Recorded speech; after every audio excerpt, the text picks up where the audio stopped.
আজকে আমি দুপুরে লাঞ্চে বানাবো কারকলের পুর। এই যে কারকলগুলো আমি কেটে সিদ্ধ করে নিয়েছি, একটা ডিম সিদ্ধ করে নিয়েছি, কুচানো পেঁয়াজ, পোস্ত, সর্ষে, কাঁচা লঙ্কা, পেঁয়াজ বাটা, নুন, হলুদ গুঁড়ো, ভাজার জন্য মসুর ডাল আর চাউল আমি ভিজিয়ে রেখেছি। আমি এখন কড়াইয়ের মধ্যে একটু তেল দিয়ে দিলাম।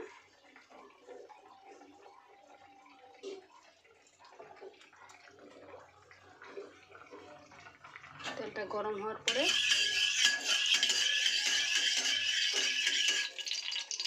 তেলটা গরম হয়ে গেছে,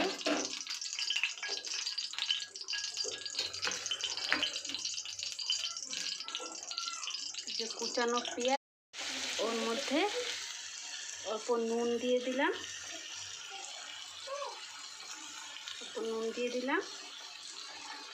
তারপর হলুদ গুঁড়ো অল্প দিয়ে দিলাম। ভালো করে ভাজা করে নিলাম, ভালো করে লাল করে ভাজা। দেখুন আমি ডিমটা গ্রেট করে নিলাম।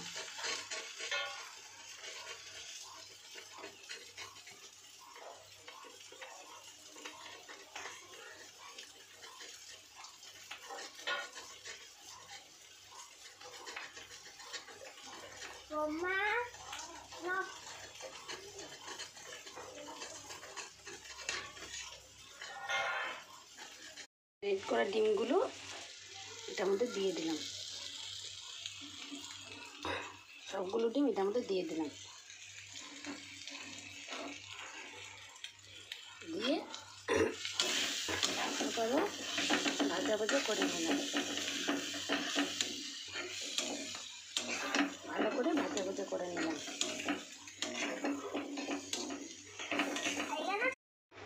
পুরগুলো রেডি করে রেখেছি পুরগুলো। এখন আমি একটা পুর নিয়ে এখান থেকে নিয়ে ওই বাটাটার মধ্যে এভাবে দিয়ে দিই।